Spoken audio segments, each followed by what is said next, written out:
Assalamualaikum warahmatullahi wabarakatuh. Introduce me Nia Rahmadani. I'm from class 5A, International Business Administration. Okay, I will present material entitled Multiplicity, Political Environment. Okay, I'm here to explain some to the sub of multiplicity, political environment. The first is multiplicity of political environment. The second is types of government. The third is political risks. And the fourth is indicator of political stability. Okay, the first is multiplicity of political environment atau multiplicitas lingkungan politik. The multiplicity of political environments exists because a multinational firm must cope with the politics of more than one nation. Foreign, domestic, and international political environments are highly interactive and may give conflicting signals and orders.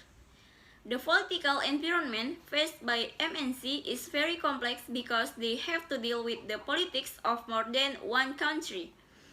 Multiplicitas lingkungan politik ada karena perusahaan multinasional harus mengatasi politik lebih dari satu negara. Lingkungan politik asing, domestik, dan internasional sangat interaktif dan dapat memberikan sinyal dan perintah yang saling bertentangan. Lingkungan politik yang dihadapi MNC sangat kompleks karena harus berhadapan dengan politik di lebih dari satu negara.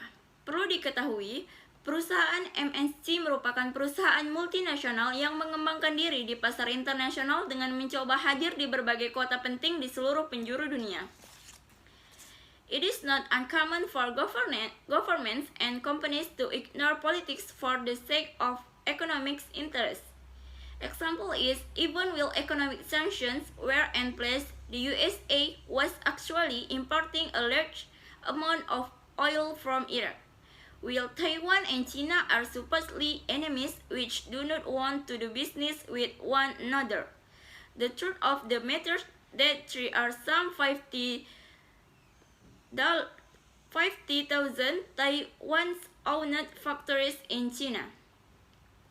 Tidak jarang pemerintah dan perusahaan mengabaikan politik demi kepentingan ekonomi. Contohnya saja ketika sanksi ekonomi tidak diperlakukan, Amerika Serikat sebenarnya mengimpor minyak dalam jumlah besar dari Irak. Sementara Taiwan dan China dianggap sebagai musuh yang tidak ingin melakukan bisnis satu sama lain. Kebenarannya bahwa ada sekitar 50.000 pabrik milik Taiwan di China. Okay, the second is types of government.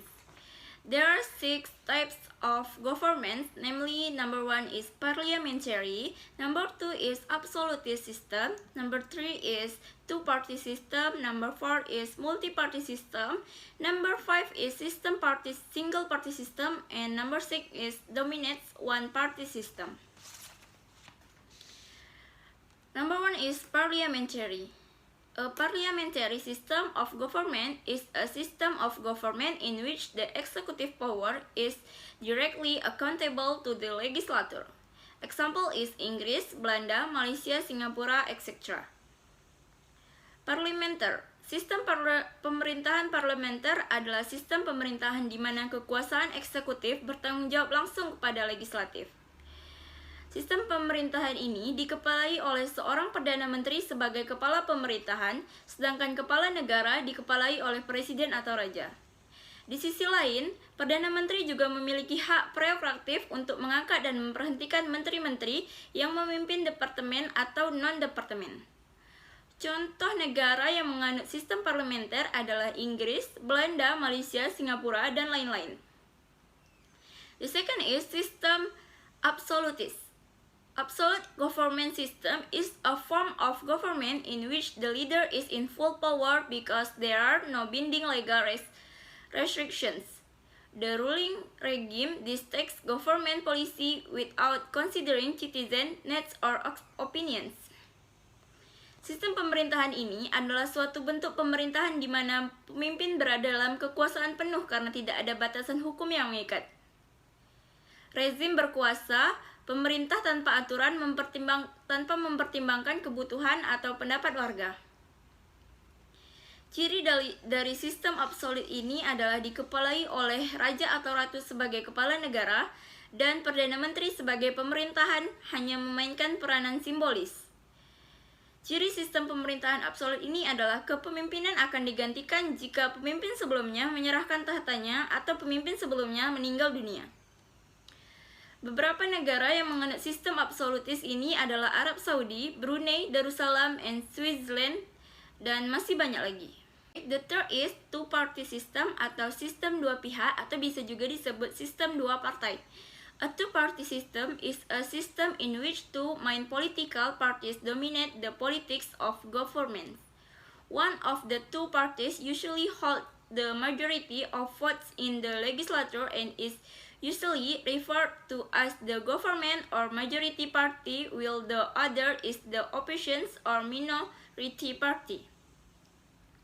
Sistem dua pihak atau sistem dua partai adalah sistem di mana dua partai politik umum mendominasi politik suatu pemerintahan. Salah satu dari dua partai biasanya memegang mayoritas suara di legislatif dan biasanya disebut sebagai pemerintah atau partai mayoritas, sedangkan yang lain adalah oposisi atau partai minoritas. Contoh negara yang menganut sistem dua partai ini adalah Amerika dan Inggris. The fourth is multi-party system.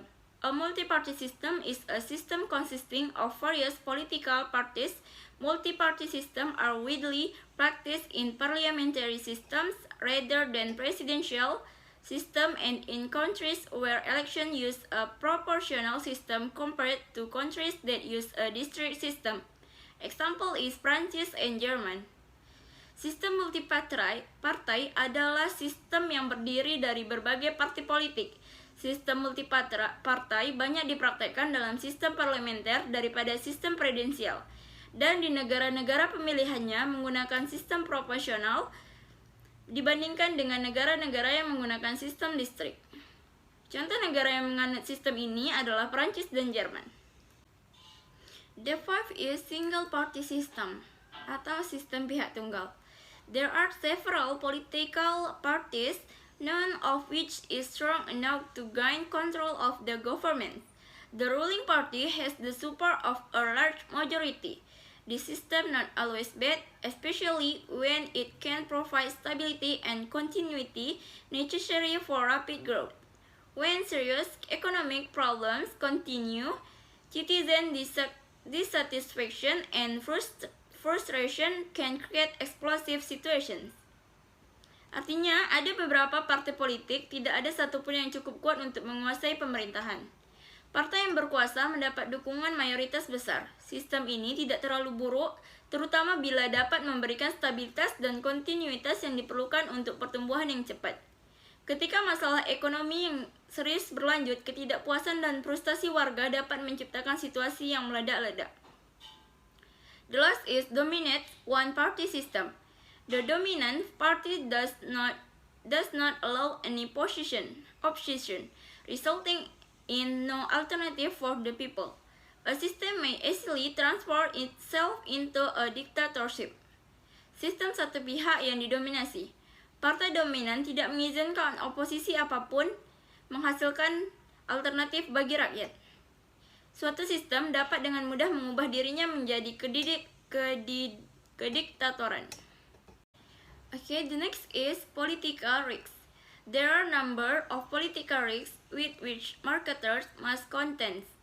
Based on a host government's actions include confiscation, expropriation, nationalization, and domestication. Resiko politik. Ada sejumlah resiko politik yang harus dihadapi pemasar berdasarkan tindakan pemerintah tuan rumah, meliputi penyitaan, pengambil alihan, nasionalisasi, dan domestikasi. A. Confiscation. Confiscation is the process of governments taking ownership of property without compensation.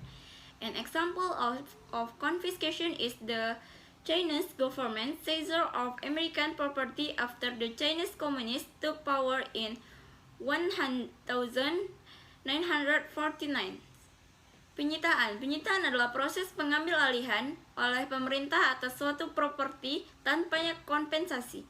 Contoh penyitaan adalah perampasan properti Amerika oleh pemerintah Cina setelah komunis Cina mengambil alih kekuasaan pada tahun 1949. B. Expropriating. Often a company whose property is being expropriated agrees to sell its operations, not by choice but rather because of some explicit or implied coercion. Seringkali sebuah perusahaan yang propertinya diambil alih setuju untuk menjual operasinya, bukan karena pilihan melainkan karena beberapa paksaan eksplisit atau tersirat. The next is nationalization. Nationalization involves government ownership, and it is the government that operates the business being taken over. Burma foreign trade, for example, is completely nationalized. Generally, this action affects the whole industry rather than just a single company. Nasionalisasi melibatkan kepemilikan pemerintah dan pemerintahlah yang menjalankan bisnis yang diambil alih. Perdagangan luar negeri Burma misalnya, sepenuhnya dinasionalisasi. Umumnya, tindakan ini mempengaruhi seluruh industri, bukan hanya satu perusahaan. The last is domestication.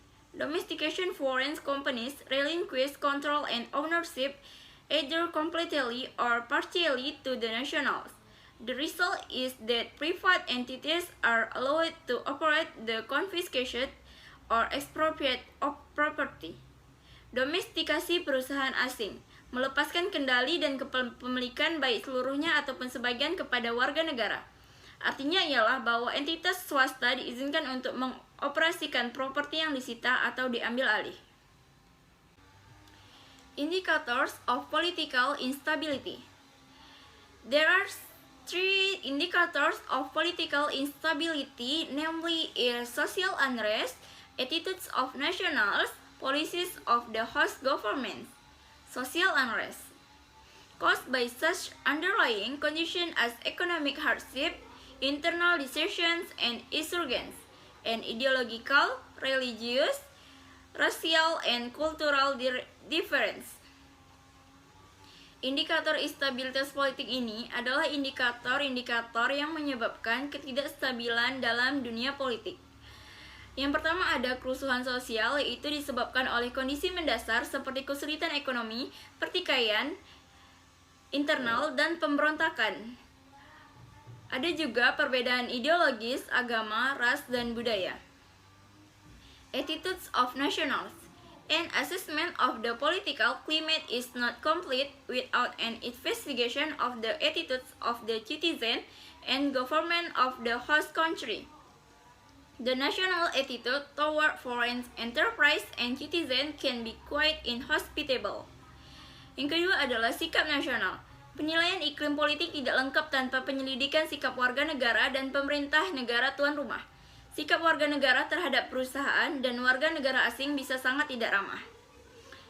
The third is policies of the host government.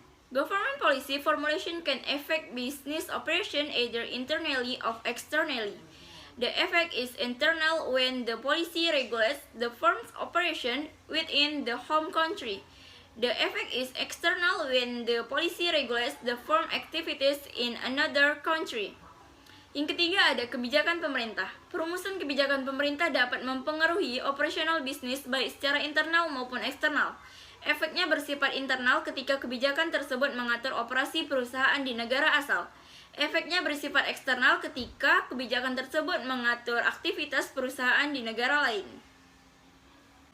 Okay, that's all I can say about the Persian text. Sorry if there is an error. That is all. Thank you and Assalamualaikum warahmatullahi wabarakatuh.